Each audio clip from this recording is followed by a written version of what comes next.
name is Veronika Fimbres. I am 68 this year. I was born in 1952. I've been trans since 1978. So I started late when I was 25. I've been in the military. I served honorably in the Navy. I had a horrible experience in the Navy where I was gangbanged. And I'm just able to say the words gangbang now. It took me forever in therapy. Believe me, therapy helps. And so I have been, I'm the first transgender officer in the history of the city and county of San Francisco. I came here in '96. There's my badge.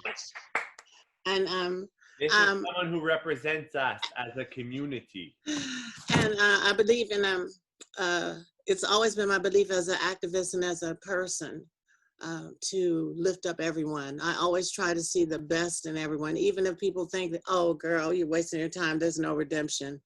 Humanity is not a waste of time. Nobody is indispensable. You need everyone. Everybody's valuable. And we have to remember that. Especially trans people are valuable. With all the stuff that I've done. Stop killing us. Stop killing trans women. Stop killing Black trans women. How many deaths have we had in the US this week? We had 2 just this week since Trump removed the protections that Obama had put in for us. And you know, and it's important to realize that in this climate, in this particular climate that we're living in right now, with Donald Trump, that idiot that we have, unfortunately, as our president, that he is not only promoting racism, but he's making it hard for everybody. But also, give him one point of credit, and this is the only point of credit he'll ever get from me, is by his insanity and his recklessness and his racism, he has given us all something to make us a cohesive group. So we're all coming together. LGBT, Black Lives Matter, everybody is coming together in unity against the murders of Black people, the hangings of last year. As of November 2019, there were 331 deaths, I think, recorded. Everything from hanging, dismembering, cutting off organs, misgender. When they died, they misgendered them. It took them about a month to discover that someone that they kept calling man, this man, this man, this man was a woman, a trans woman. So we need to always have respect. We should always respect ourselves and each other, especially around other people. When I'm with my girlfriends, you know how girls chop it up. So we know. We chop it up, and it can get quite messy. But for other people that don't know us, they need to have some insightfulness. And so, as a living legend and a trans pioneer, it is my job to provide the educational aspect of it, to teach people. I mean, I've suffered from discrimination, racism, sexism, and also let me talk a little bit about my early years. Okay, so in my early years, when I came out in 1978, I just went to this group and we talked about gender reassignment, and I didn't know it was possible, and they were offering it. And so it was a thing that I participated in. One of the girls early in our group committed suicide because they kept telling her, girl, your voice is you're not fishy enough, and you don't sound like this, and stuff. And she took her life, and I really liked her. She was really sweet. She drove her Volkswagen to the end of the ocean and just went in and drowned herself. And I was very hurt by that. I can imagine. And then as I went on, the police used to harass us a lot for prostituting. Exactly. And in San Diego. So San Diego, the officers would pick us up. They take us to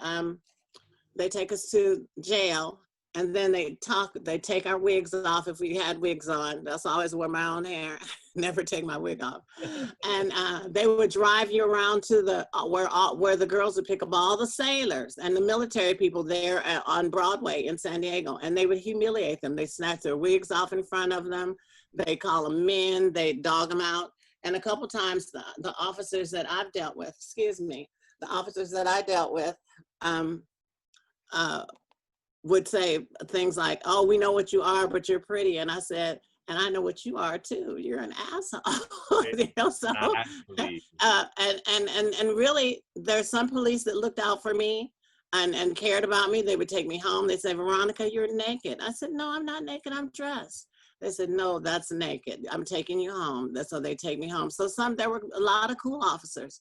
So one thing that I wanted to say, and I was really upset when my friend told me, and she was clairvoyant, and she said, "You're going to always be involved with the police and the sheriff." Well, that's not what a prostitute wants to hear. Like, oh, no, not that. Exactly. But in reality, it helped me turn things around. So I was able to work with the transgenders at San Quentin Prison. I also worked at Rikers Island in the New York City Health Department. I was a community associate for them. And I would go there, and there they were treating me kind of funny style, like they were trying to call me out, but they didn't really, but they tried to call me out. And then the one at San Quentin, my nursing supervisor said, "You keep asking to work with the transgenders. Is there a particular reason?" I said, "I have my reasons." And she said, she came back later and she said, "Oh, I looked at your profile. Now I understand." She didn't know I was transgender until then.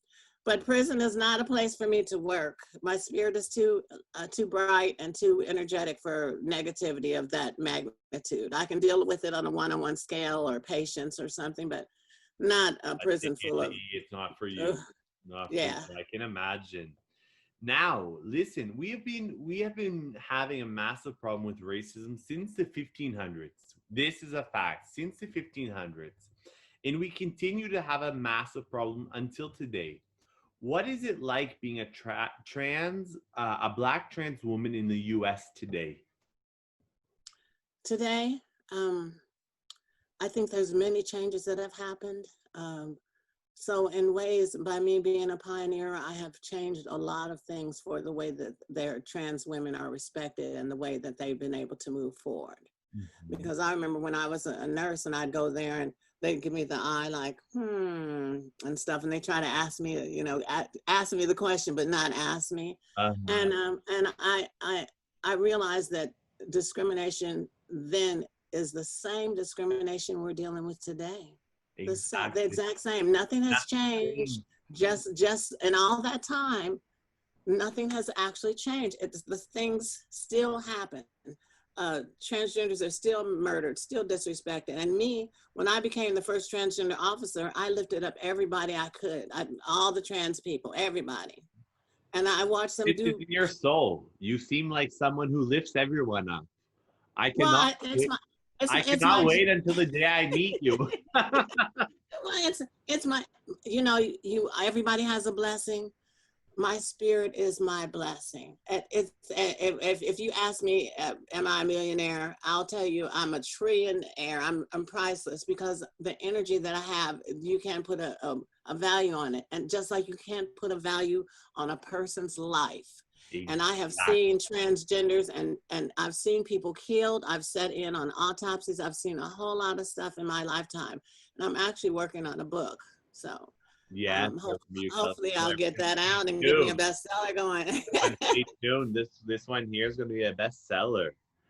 Now, I found you so interesting because you are someone who has experienced the highs and the lows.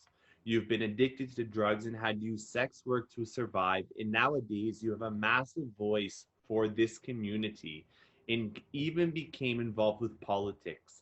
Can you tell us how you made this change in your life? Well, one thing you have to, back when I was in New York in the 80s, I got addicted to cocaine. Some guy grabbed me off the street and said, "The police are coming." And I didn't know what that had to do with me because I had been with my parents, and I walked away from them and went around the corner, and all of a sudden this guy pulls me in the door and blows the smoke in my mouth. And I felt so awesome. And if you're addicted, don't pay me any mind. I know the feeling, but I'm not trying to make you become addicted again. But I would smell that smoke, and that it made my whole body feel like air and light, and I had never felt it before. And I wanted to do it again. And I did it 2 more times. The third time was a charm, and I became addicted. So I started out freebasing cocaine. And then when I got pitiful and homeless and fired from my job as a chairside assistant for a famous dentist in New York City, who's in prison now himself,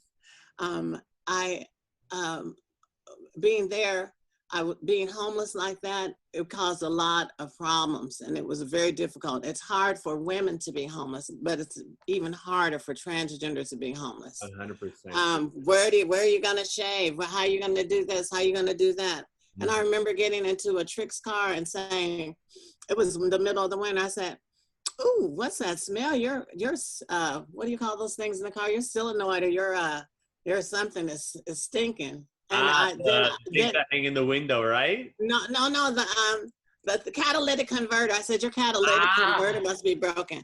Not that I know anything about cars, but then I said, oh shit, you better shut up, girl. That's you stinking. It was me. And the guy still wanted to date me. Man, well.